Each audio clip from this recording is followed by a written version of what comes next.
Shalom saudara-saudara yang terkasih di dalam Tuhan. Kebenaran saat ini berjudul Jalani Saja. Saudara-saudara, dalam kehidupan orang percaya, kita dapati ada orang-orang yang tidak rela meninggal dunia. Karena mereka tidak merasa ada dunia lain yang bisa dinikmati atau dijalani dan menjadi keindahan. Sebab hampir semua orang merasa bahwa dunia inilah satu-satunya kehidupan yang dapat dijalani dan dinikmati. Sehingga mereka tidak rela meninggal dunia. Kalaupun pada akhirnya mereka rela meninggal dunia, sering hal itu karena sudah tua, sakit-sakitan lalu tidak memiliki harapan. Ini sebenarnya kerelaan yang terpaksa. Jadi bukan kerelaan yang natural. Mereka pun tidak bisa bertobat, tidak bisa berubah, dan tidak memiliki pengharapan. Di dunia ini sudah tua dan sakit-sakitan, belum lagi dirongrong dengan masalah anak cucunya. Sungguh ironis. Tetapi bagi orang tua yang telah menjalani hidup bersama dengan Tuhan, bisa saja ia sakit-sakitan atau juga punya banyak masalah keluarga, tetapi dia memiliki pengharapan. Ya, pengharapan di dalam kerajaan surga. Pengharapan di dunia yang akan datang.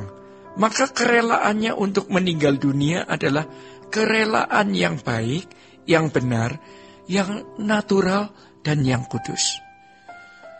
Jadi, sebelum kita menjadi tua dan tidak bisa diubah lagi, alias bebal, keras kepala, dan tegar tengkuk, sejak jauh-jauh hari kita harus mau ditegur, mau diingatkan, dan mau berubah. Demikian pula dengan orang-orang yang kaya. Ya, jangan salah mengerti, bukan berarti orang kaya tidak bisa masuk surga. Tuhan tidak berkata tidak bisa masuk surga, tetapi sukar, membutuhkan kenekatan atau perjuangan yang tulus dari kehendak bebasnya. Tetapi kita yang hari ini berada dalam kondisi ekonomi, ya, dalam kondisi kesulitan ekonomi, dalam penderitaan berbagai masalah, kita berpotensi lebih besar untuk memikirkan perkara-perkara yang di atas. Dan memang secara psikologi, dengan keadaan kita yang menderita di bumi ini, entah itu masalah keluarga, masalah keuangan, masalah pekerjaan, dan lain-lain, itu merupakan suasana kondusif yang membuat kita bisa memikirkan perkara-perkara yang di atas. Suasana yang kondusif artinya suasana yang mendukung tercapainya tujuan. Dalam hal ini Tuhan dan kerajaannya sebagai tujuan. Saudara-saudara, tetapi juga bukan berarti bahwa orang yang banyak masalah otomatis pasti masuk surga. Mereka berpotensi lebih mudah masuk surga, bukan pasti masuk surga. Kalau pribadi orang tersebut yang walaupun sudah menderita, sudah banyak kesulitan, tetapi masih saja serakah, masih mau saja menikmati dunia ini berbahaya. Orang miskin yang ingin kaya itu berbahaya. Mengapa berbahaya? Karena dia juga sama dengan orang kaya yang sukar masuk surga. Jadi mestinya kita bersyukur dengan apa yang ada pada kita hari ini, walaupun kita sedang berada di tengah kesulitan hidup. Kita tetap memancangkan perhatian kita ke langit baru, bumi baru. Jangan berbuat dosa. Dalam segala hal kita mau hidup benar-benar di dalam kesucian. Di tengah-tengah dunia yang tidak menjanjikan ini, tetapi tetap kita bekerja keras, ya. Mencari nafkah, tidak malas, tidak malu melakukan pekerjaan apapun.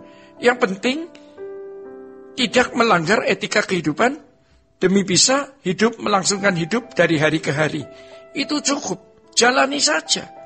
Kalau anak atau saudara yang kita kasih sakit, atau dalam keadaan terancam, berapapun akan kita bayar.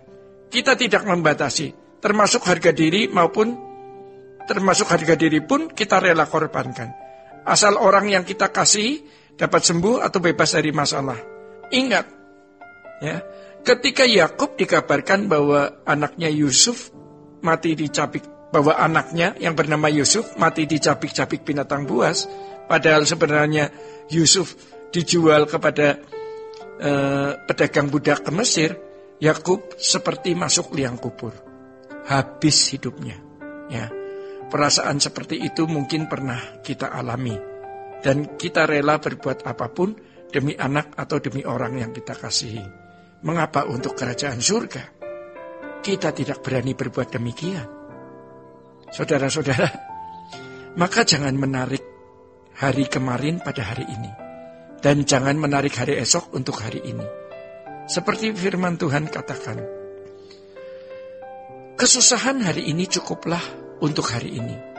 Kesulitan, kepahitan, kepedihan yang telah kita alami di waktu-waktu kemarin dan semua kejadiannya tidak boleh menghanyutkan kita. Ya. Kita jalani saja padang gurun hidup kita. Karena pasti ada air di sana. Kita jalani hidup ini dengan segala pergumulannya. Ya. Saudara-saudara, dengan hidup kita yang terus bertumbuh di dalam kedewasaan rohani, bertumbuh di dalam kesucian, maka kita baru memiliki kerelaan meninggal dunia. Sekarang Tuhan yang mengajar apa gunanya engkau memperoleh segenap dunia kalau jiwamu binasa.